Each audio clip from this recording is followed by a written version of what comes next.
일본이 보는 시진핑의 중국엔들이 소테스, 리상철. 지금 일본에선 시진핑, 는 지식이 모자라, 머리도 없어. 전 중국 공산당 중앙당교 교수. 시진핑이 IQ 지수가 낮고 학력 컴플렉스가 있어서 쓸데없이 미국과의 관계를 엉망으로 만들었다는 시각이 있어. 젊은 시절의 시진핑을 기억하는 일본인들, 왜 이렇게 변해버렸는지 모르겠다. 혼다 자동차 등 중국 없이 살아가는 방법 모색 중. 시진핑, 중학교 때 학업 중단, 공농병 대학생이 됐지만 시진핑, 마오쩌둥의 나는 예난 사람이요 라는 말 자주 입에 올려. 시진핑 중국 국가주석은 2021년 7월 1일 중국 공산당 창당 100주년 기념식에서 외부 세력이 괴롭히면 14억 명의 강철 만리장성에 부딪혀 피가 날 것이라고 주장했다. 사진 신하 뉴시스. 요즘 일본에서는 중국 의존이 중요한 이슈로 떠오르고 있다. 미국이 주도하는 글로벌 서플라이 체인, 원자재를 판매 가능한 제품으로 가공하기 위해 필요한 기업과 공급자 사이의 네트워크, 공급망 혹은 사슬이라고도 함에서의 중국 배제가 현실적으로 가능한지에 대한 모색이 조용히 진행되고 있는 것이다. 지난해 여름 혼다, 본전, 자동차 회사는 극비리의 중국산 부품을 사용하지 않고 승용차나 오토바이를 생산할 수 있는 방법을 강구하기 위한 프로젝트를 가동시켰다. 일본 정부도 부품 생산 공급을 중국에 의존하지 않고 일본 국내에서 해결할 수 있는 서플라이 체인의 국내 회귀를 지원하는 대형 기금을 마련하고 일본 기업들의 중국 철수를 적극 지원하고 있다. 2000년대 중반에도 중국을 배제하려는 움직임이 일어났던 적이 있다. 2007년 세계적인 화제작이 된 미국의 사라 본지오르니의 차이나 프리, 중국 제품 없이 1년 살기라는 책이 있다. 저널리스트인 그녀의 가족이 1년간 중국산 제품을 쓰지 않은 생활 체험을 기록한 책이다. 이 책에서 사라 본지오르니는 중국산 제품 없이도 살 수는 있다. 그런데 이렇게 하려면 돈도 많이 들 뿐만 아니라 정말로 성가시다. 10년 뒤 중국산 제품을 안 쓰고 살기에 도전할 용기는 내지 못할 것 같다고 했다. 그로부터 15년 뒤 혼다가 이와 비슷한 도전을 하고 있는 것이다. 그런데 와세다 대학 도도 야스유키, 호당강지, 연구그룹이 탈중국 의존이 현실적으로 가능한지를 연구해본 결과에 의하면 지금 당장 일본이 중국으로부터 수입의 80%를 2개월간 차단하면 가전, 자동차, 섬유류 제품은 물론 식품도 생산할 수 없는 것으로 나타났다. 일본이 서플라이 체인에서 중국을 배제하면 국민 총생산의 10%에 맞먹는 53조 엔이 소실된다는 추산도 있다. 확고하게 미국 편에 선 일본. 그럼에도 불구하고 일본은 지금까지의 애매모호한 태도를 버리고 중국하고의 결별을 선언한 상태다. 2021년 3월 일본 정부가 미국과 공동으로 발표한 기 양국 외무국방장관 성명은 일본도 각오를 단단히 했음을 알리는 신호탄이었다. 이 성명에서 일본은 중국이 룰에 의한 국제체제를 준수하지 않고 지역의 타자에 대한 위압적이며 안정을 해치는 행동을 하고 있다고 비난하면서 이러한 일방적 행위에 반대한다고 했다. 또 중국이 국가 핵심 이익이라고 주장하는 대만 문제에 대해서도 언급하고 센카쿠 및 남중국해 등 해양 문제, 홍콩 신장 위구르 인권 문제까지 끄집어내면서 국제질서에 합치하지 않는 이 같은 중국의 행동을 좌시할 수 없다는 의사를 확실히 밝혔다. 이에 대해 자오리젠, 조립견, 중국 외교부 대변인 겸 보도국 부국장은 일본은 타인의 눈치나 보며 미국의 전략적 속국이 돼서 중일 관계를 파괴하려 하고 있다고 응수했다. 홍콩 대만 모스크바 지국장을 지내며 오랜 세월 중국을 취재해온 오카다 다카시 강전충 교도통신 논설위원은 2021년 3월 24일 자 기사에서 이는 일본이 처음으로 중국을 적대시한다는 입장을 감추지 않고 확고히 미국하고 한편이 되겠다는 의도를 명확히 한 사건이라고 평가했다. 시진핑의 마오쩌둥 흉내내기. 2021년 7월 1일 중국 공산당 창건 100주년 행사에서 시진핑은 1966년 8월 18일 천안문에서 홍위병들을 사열하는 마오쩌둥을 흉내냈다. 일본인들의 중국에 대한 경각심이 과거 그 어느 때보다 높아진 이유는 무엇일까? 중국의 바로를 그냥 놔두면 일본의 기술과 먹거리를 다 빼앗아갈 뿐만 아니라 대만에 이어 센카쿠열도와 오키나와까지 빼앗길 수도 있다고 걱정하기 때문이기도 하지만 무엇보다도 중국이 점점 전체주의 국가로 변질해가고 있다 믿고 있기 때문이다. 이러한 인상을 일본인들에게 심어주고 확신을 가지게 한 사람이 바로 황제 진시황을 뜻하는 시황제와 발음이 같다로 불리는 시진핑, 습근평 국가주석이다. 시진핑의 모습이 마오쩌둥, 모택동과 비슷해졌고 마오쩌둥을 따라한다는 확신을 심어준 것은 2021년 7월 1일이었을지도 모른다. 이날 베이징, 북경, 천안문 광장에서 거행된 중국 공산당 창건 100주년 기념 행사는 일본에서도 실시간으로 중계됐다. 천안문 성로에 나타난 시진핑의 모습을 보고 필자도 깜짝 놀랐다. 사회주의 국가 지도자들이 큰 행사 때나 외국 손님을 만날 때 즐겨 입는 중산복 중국의 손문이 즐겨 입던 옷이어서 그의 호를 따서 중산복이라고 한다. 소련의 스탈린도 행사 때는 이와 비슷한 옷을 입고 등장하곤 했다. 그를 입고 나온 것 자체는 그리 놀랄 일이 아니었다. 하지만 필자처럼 그 시절을 겪었던 중국 사람이면 적어도 100번 이상은 우러러본 적이 있는 마오쩌둥 초상화의 옷 색깔과 똑같은 연한 회색빛 옷차림이었던 데다 광장의 병사와 인민들의 화답하는 뜻으로 치켜든 손을 슬로 화면처럼 천천히 흔들고 있는 모습은 우스꽝스럽기까지 했다. 마오쩌둥이 문화대혁명 당시 천안문 성루에 올라 팔을 천천히 흔들었던 것은 70을 훌쩍 넘긴 노인이었기 때문이기도 했지만 이성, 리성을 잃어버린 홍위병들에게 빨리 광장을 떠나라는 뜻도 있었던 것인데 시진핑이 그 모습을 그대로 따라하고 있었기 때문이다. 그 자리에서 시진핑은 마오쩌둥이 1949년 10월 1일 신중국이 탄생했다고 선언하던 자세를 본떠 강경한 어조로 중국을 괴롭히려고 하는 나라는 강철의 장성이라는 벽에 부딪혀 피를 흘리게 될 것이라고 외쳤다. 원래 온화하고 듬직하고 순박해 보여. 시진핑이 세상에 잘 알려지기 전인 2009년까지 시진핑을 여러 차례 만난 적이 있는 가네코 겐지로 김자원이랑 전 나가사키 현 지사, 현 일본 참의원 의원은 원래 온화하고 듬직하고 순박해 보였는데 최근 텔레비전 화면에 비치는 시진핑의 모습은 너무나 다르다면서 왜 이렇게 변했는지 모르겠다. 과거에 이 사람과 만난 적이 있는 사람들은 모두 이상하게 생각한다고 말했다. 문해춘추 2021년 10월호. 대만의 리등휘 총통과 중국의 리자오싱, 리조성 전 외교부장, 광해 현 외교 담당 국무위원 등 중화권의 정치가들과 왕래가 있었던 이남인의 게이치, 도령해일 전 오키나와 현 지사도 20년 전 시진핑을 만났을 때의 일을 회상하며 이렇게 말했다. 시진핑은 덩치가 큰 곰 같았어요. 큰 산을 방불케 하는 사람이라 할까? 그를 싫어하는 사람은 없었습니다. 크게 출세할 사람으로 보였지요. 2001년 2월 당시 푸젠, 복건, 성장이었던 시진핑은 오키나와를 방문했다. 당시 이남인의 지사는 시진핑이 나페, 시의 중국식 정원인 후쿠슈엔, 복주원, 수리성을 돌아볼 때 그를 안내했다. 이남인의 지사는 무뚝뚝하고 과묵한 사람이었지만 조금 퉁퉁한 데다 180cm의 거구였기에 존재감이 있었다고 했다. 시진핑, 술을 물처럼 마시고도 취하지 않아. 시진핑이 중국 공산당 총서기에 취임한 2012년까지만 해도 일본에서는 시진핑을 호의적으로 평가하는 사람이 더 많았다. 지금까지 시진핑은 일본을 6번 공식 방문했다.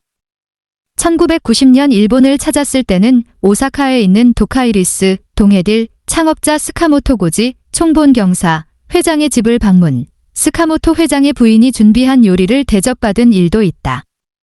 중국에서 간행된 푸저우 시절의 시진핑, 2020년 7월에는 이런 일화가 소개돼 있다. 시진핑을 손수 만든 요리로 대접했던 스카모토 부인은 시진핑을 예의 바른 청년으로 기억하고 있었다. 처음에는 공산당원이라고 하니까 무서웠어요. 그런데 그때 37세의 시석이는 예에 바르고 털털했고 항상 얼굴에 웃음기를 띤 자상한 청년이었어요. 시진핑이 오사카의 스카모토 부인을 만났던 1990년은 중국에서 천안문 사건이 발생한 이듬해여서 일본에서는 중국 공산당에 대한 공포감이 확산되고 있을 때였다. 그때 미국을 비롯한 서방 세계에서는 중국은 미래가 없는 나라, 진권이 없는 나라로 규정하고 중국에 대한 제재를 강화하고 있었다. 하지만 일본만은 중국 정부의 결정에 지혜하는 듯한 태도를 보였고 오히려 투자를 늘리고 있었다. 푸젠성 성장이었던 시진핑이 일본 기업인의 마음을 사려고 그랬는지는 모르나 그 시절 시진핑은 푸젠성에 투자한 일본 기업인들과 잘 어울렸다. 푸저우시에 석재회사를 설립한 기업인의 회상에 의하면 시진핑은 술을 물처럼 마시고도 전혀 취하지 않았다고 한다. 다만 1985년 푸젠성 샤먼, 하문, 시 부시장으로 부임한 후 17년 동안 푸저우시 서기, 푸젠성장 등 요직을 역임한 시진핑이 해놓은 일은 거의 없었다. 그때 푸젠성에서는 중국 역사상 최대의 밀수 사건이 발생했고 주모자는 캐나다로 도망, 수십 명의 당 간부가 체포되고 유죄 판결을 받았다. 시진핑은 코앞에서 일어난 이 사건을 몰랐다고 했다. 푸젠성을 떠난 후 출세 일로를 달리던 끝에 오늘날에 이른 시진핑에 관한 뉴스는 일본인들을 놀라게 하기에 충분했다. 위구르 자치구에서 테러를 박멸한다며 100만 명에 가까운 위구르인들을 수용소에 집어넣고 워싱턴에 본부를 둔 인권단체 CHRD, 차이니즈 휴먼 라이츠 디펜더즈, 보고서, 내몽골에서는 중국어 교육을 강제하고 있다는 소식 외에도 홍콩에서 일어난 데모를 폭력으로 진압하고 남중국해에 인공섬을 건설하는가 하면 대만의 무력 사용도 불사하겠다고 선언하는 시진핑의 중국의 일본인들은 당혹감을 감추지 못하고 있다. 이 모든 일이 정말 시진핑의 뜻인지 의심하는 이들도 있지만 어찌됐든 시진핑이 중국 지도자가 된 후에 일어난 일임은 틀림없다. 시진핑은 무엇이 두려워 인민을 더 옥죄고 소수민족을 압박하고 강박관념에 사로잡힌 사람처럼 외국을 적으로 돌리는 듯한 정책을 펴고 있는가? 걔는 머리가 없어? 일본에는 시진핑이 IQ 지수가 낮고 학력 컴플렉스가 있는 사람이어서 쓸데없이 미국과의 관계를 엉망으로 만들었고 세계로부터 고립을 자초하고 있다고 보는 사람들이 있다. 일본의 문화인 잡지로 알려진 문해춘추 2023년 10년호는 차이샤, 채하 전 중국 공산당 중앙당학교 당교 교수의 인터뷰를 실었다. 흥미를 끄는 부분은 시진핑의 IQ가 낮다고 하는 대목이다. 직책의 차이는 있지만 한때 당교 교장이던 시진핑의 동료였던 차이 교수의 평가는 시진핑에게 아픈 지적이 아닐 수 없다. 현재 미국에 체류하고 있는 차이 교수는 미국 외교협회 CFR가 발행하는 유명한 격월간 잡지인 포린 어페어즈의 시진핑의 약점이란 논문을 발표해 화제를 모았다. 한 기자가 시 주석에게는 절대적으로 불리한 사실들을 놀라울 정도로 많이 폭로한 당신, 차이 교수, 을 중국 정부는 절대 용서할 것 같지 않은데 왜 그런 결심, 논문 발표를 했죠? 라고 물었다. 차이 교수는 시진핑 정권의 3기 돌입을 막기 위해서였다고 대답했다. 문해춘추 2023년 1월혼 내가 시진핑을 떠나게 된 이유에서 차이 교수에 의하면 중국 체제 내의 학자, 그리고 붉은 2세대 태자당을 위시한 중국 공산당 2세대 간부, 의 일부에서는 원래부터 시진핑에 대해 회의적이었다고 한다. 문해춘추 인터뷰에서 차이 교수는 이런 일화도 소개했다. 2012년 가을 시진핑이 당 총서기에 선출되기 한 달 전의 일이었어요.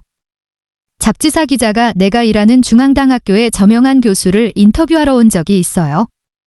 그 자리에 저도 동석했는데 취재를 끝낸 다음 기자가 그분에게 결국은 시진핑이 총서기가 되겠죠. 라고 하자 그분이 시진핑는 말이야. 지식이 모자라. 머리도 없어. 타하. 지식부구. 지상부구. 라고 했어요. IQ가 낮다는 얘기죠. 시진핑을 연구한 많은 학자의 일치된 견해 중 하나는 시진핑은 해놓은 일이 별로 없는 데다 학력 컴플렉스가 있다는 것이다. 중국의 명문 대학을 나온 장점인 강택민, 이나 후진타오, 호금도, 전 총서기 등과는 달리 시진핑은 사실상 소학교 학력밖에 없다. 문화대혁명의 광풍. 어린 시절 아버지 시중신과 함께한 시진핑, 왼쪽. 가운데는 시진핑의 동생 시윈핑, 스권평. 시진핑의 경력은 북한의 김정일이나 김정은과는 달리 의도적으로 감춰진 부분이 없어 잘 알려져 있는 편이다. 시진핑은 1953년 6월 혁명 제1세대로 중화인민공화국 창건에 결정적인 공을 세운 8대 원로의 한 사람인 시중신, 습중훈, 과 여성혁명가 치신, 재심 사이에서 사남매 중 셋째로 태어났다. 시진핑이 태어날 무렵 아버지 시중신은 중앙당 선전부장이라는 요직에 있었으므로 행복한 유년 시절을 보냈다.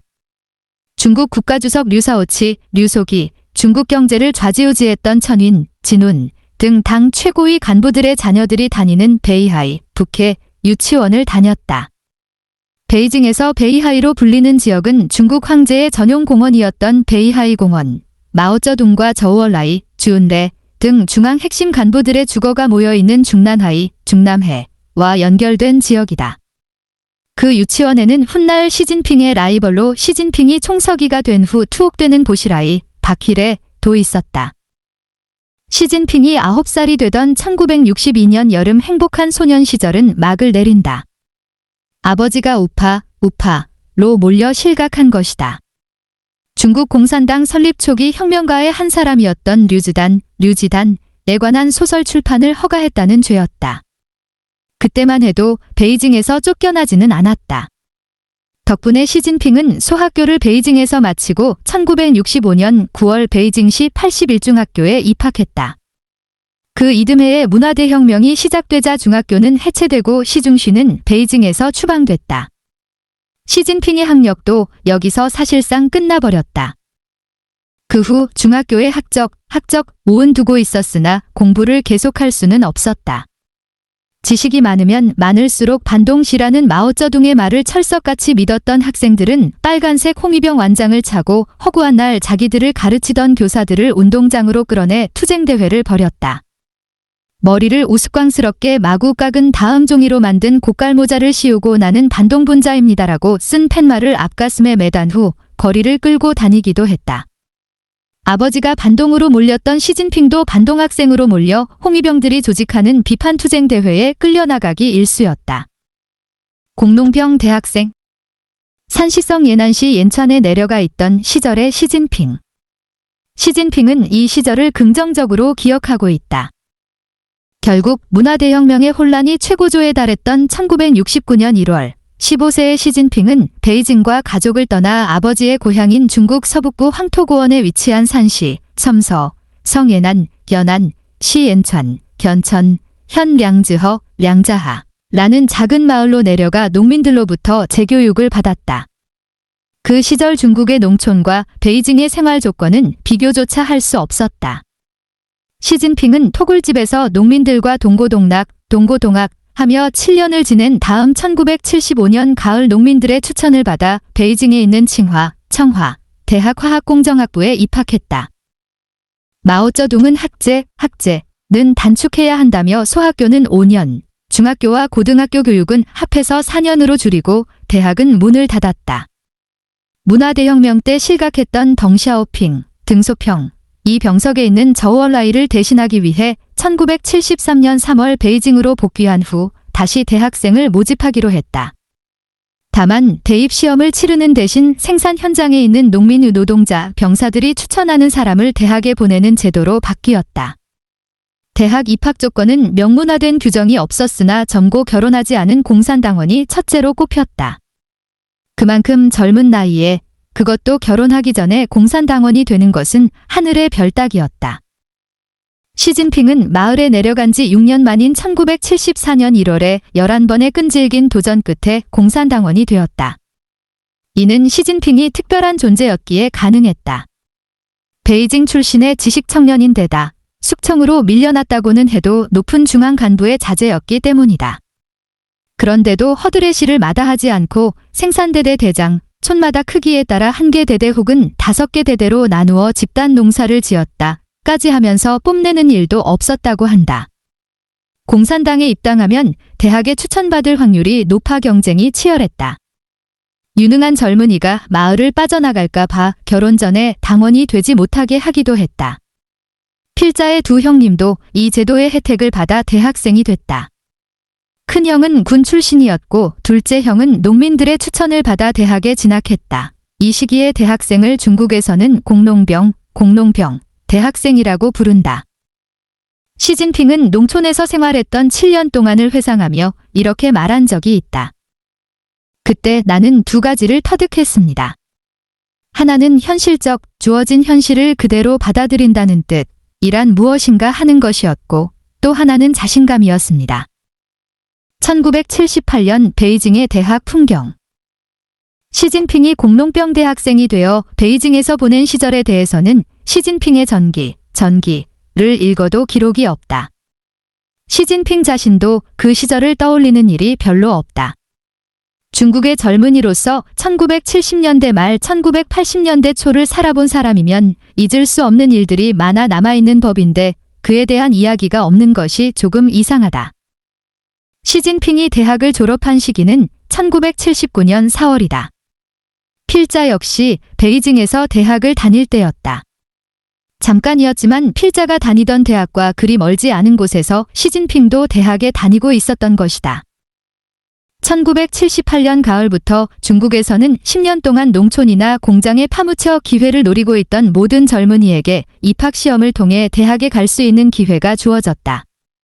지방에 사는 주민은 정부 허가증 없이는 베이징행 기차표도 살 수 없었던 시절에 베이징에 갈 수 있는 유일한 방법은 대입시험에 합격하는 것이었다. 베이징에 처음 도착했을 때 필자는 별천지에 와 있는 자신을 발견하고 묘한 감동을 느꼈다. 그때 베이징은 정치적으로나 문화적으로나 대변혁을 경험하고 있었다. 퇴폐적인 반동 문화라고 배격했던 디스코 음악이 처음으로 퍼지기 시작했다. 달콤한 멜로디에 덕미쥔, 등겨군 노래가 유행했다. 자본주의 세계 중에서도 제일 나쁜 나라로 배워왔던 일본 문화가 본물처럼 쏟아져 들어왔다. 주말이 되면 대학생들은 요한 슈트라우스의 아름답고 푸른 도나우 봄의 왈츠에 맞춰 사교 댄스를 추곤했다. 공산당 간부들도 마찬가지였다. 시진핑의 전임자인 후진타오 총서기는 희노애락의 감정을 내비치지 않기로 유명한 사람인데도 일본의 유명 배우 다카쿠라겐, 고창건, 여배우 나카노 요코, 중해량자의 열렬한 팬이었다고 한다. 후진타오가 공청단 중앙간부 시절 1982년 공청단 중앙서기처 서기 취임인 1980년대 초에 중국 인민들을 열광시킨 일본 영화 그대여 분노의 강을 건너라 군 분노하섭, 중국에서는 추포라는 제목으로 개봉을 보고 다카쿠라겐과 연인 역을 맡았던 나카노 요코에게 매료됐다고 한다. 다카쿠라는 권세에 굴복하지 않는 굴강, 한 사나이로 등장하는데 그런 캐릭터에 중국인들은 열광했다. 그런데 그때 베이징에서 대학 시절을 보낸 시진핑에게는 그런 감동이 없었는지 이렇다 할 에피소드가 남아있지 않다. 스스로 지방으로 내려가다. 시진핑이 어떤 사람인지를 이해하기 위해서는 여기까지의 경력이 아주 중요하다. 그가 공농병 대학생이 되어 화학 지식을 얼마나 익혔는가 하는 점은 그리 중요하지 않다. 그 후 시진핑은 화학과는 전혀 상관없는 인생을 걸었다. 대학을 졸업한 시진핑은 어머니의 소개로 중앙군사위원회 판공청 비서실에 취직, 건벼오, 경표, 군사위원회 비서장의 비서가 된다. 당시도 지금도 일반인들은 상상도 할 수 없는 특혜였다. 대학을 졸업하고 일약 중국 인민해방군 실권자인 건벼오를 보좌하는 지위에 오른 것이다. 비서 시절 시진핑은 건벼오를 따라 3군을 시찰하고 다녔고 인사에도 관여했다. 그 위세가 어느 정도였는가는 가히 상상할 수 있다. 시진핑이 누구나 부러워하는 직위를 버리고 허베이, 하북, 성정딩, 정정, 현시골로 내려간 것은 1982년 3월이다. 시진핑이 이런 선택을 한 배경에는 건벼오가 덩샤오핑과 불화를 비적으로 인해 정치 생명이 위험해졌던 것과 연관 있다고 보는 시각도 있다. 훗날 시진핑은 그때 이를 회상하며 이렇게 말했다. 당시 많은 사람이 이 선택을 이해하지 못했습니다. 건벼오 비서장도 자네가 기층으로 내려가겠다면 돕겠네만 꼭 지방에 내려갈 필요는 없지 않은가? 야전부대도 괜찮지 않겠나? 라며 만류했습니다. 이 부분을 두고 중국 미디어는 시진핑은 한가롭게 시간을 보내는 것이 불안하고 초조했으며 하루빨리 기층에 내려가 인민과 같이 살고 싶어 했다고 묘사한다. 샹장위 시진핑과 조력자들. 이유는 어찌됐든 간에 좋고 나쁨을 떠나 이 결정이 오늘의 시진핑을 만든 것은 틀림없다. 시진핑이 군에 남아있었으면 그저 중국의 많은 장성 가운데 하나가 됐을 가능성이 높다. 중국에서도 군의 지위는 다른 사회주의 국가에서와 마찬가지로 그 어떤 직업보다 위상이 높지만 근본적으로 당을 지휘하지는 못한다. 당이 군뿐만 아니라 모든 분야를 지도하기 때문이다. 그러니 국가의 지도자가 되려면 당을 움직이는 포지션에 있어야 함은 더 말할 나위도 없다. 시진핑이 이런 철칙을 이해하고 있었고 또 장래 통치자가 되려는 야심이 있어서였는지는 아무도 모른다. 시진핑은 왜 마오쩌둥을 존경할까? 이와 같은 시진핑의 경력을 보면 도저히 이해할 수 없는 두 가지 의문점이 생긴다. 하나는 마오쩌둥에 의해 아버지 시중쉬는 17년이라는 긴 세월을 암울하게 보냈고 자신은 청춘을 황토고원의 토굴집에서 보냈는데 왜 그토록 마오쩌둥을 존경하고 따라하려고 하는가 하는 점이다. 두 번째는 시진핑이 왜 중국의 이 시대 다른 지도자보다 훨씬 폐쇄적이고 권위적이며 공격적이기까지 한가 하는 점이다. 이를 알기 위해서는 시진핑의 강권 통치의 원점은 어디서 찾아야 하며 국내외의 지탄을 받으면서도 3기 연임을 고집하고 권력을 독차지하려 하는 독재자의 기질은 언제 어디서 형성된 것이냐를 이해할 필요가 있다. 하지만 일본에서 홍수처럼 쏟아져 나오는 시진핑에 관한 서적들을 다 찾아봐도 아직은 이렇다 할 답을 제시하지 못하고 있다. 일각에서는 시진핑이 중국 공산당 총서기로 선출된 후 보여준 통치 방식, 즉 전체 인민을 물리적 사상적으로 철저히 통제 감시하는 마오쩌둥 방식을 사용하는 것에 대해 처음에는 호의적으로 받아들이는 경향이 있었다. 그런 방식에 전적으로 찬성하는 것은 아니었지만 필자도 2012년 당시만 해도 시진핑을 좋게 보려고 했음을 고백한다. 시진핑이 먼저 탐욕에 빠져 도덕이 실종된 중국 사회를 청소하고 기강을 바로잡기 위해 강권 정치를 펴면서 부패한 관료들을 쳐낸 다음에 중국의 민주화를 질서 있게 추진할 수도 있다고 생각했던 것이다. 그 후 시진핑이 보여준 언동은 그가 그런 가치관의 지도자가 전혀 아니었음을 보여준다. 일본의 많은 학자 정치가도 필자와 비슷한 생각을 갖고 있다가 기대를 접었음은 그동안 일본에서 출간된 여러 시진핑 관련 서적에서도 확인된다. 나는 예난 사람이요. 시진핑은 3기 집권에 성공한 후인 2022년 10월 27일 당 지도부를 이끌고 중국 공산당 혁명 성지인 산시성 예난을 방문, 마오쩌둥의 거처 등을 둘러보았다. 사진 신한 유시스. 지난해 10월 3기 연임에 성공한 시진핑은 중앙당 정치국 상무위원 6명 전원을 대동하고 중국 혁명의 성지 예난을 찾았다. 그들은 한일전쟁 시기 마오쩌둥이 기거했던 토굴집을 둘러보기도 했고 마오쩌둥이 공산당 내에서 완벽한 명도, 체체를 확립한 제7차 당대회 개최지도 둘러보았다.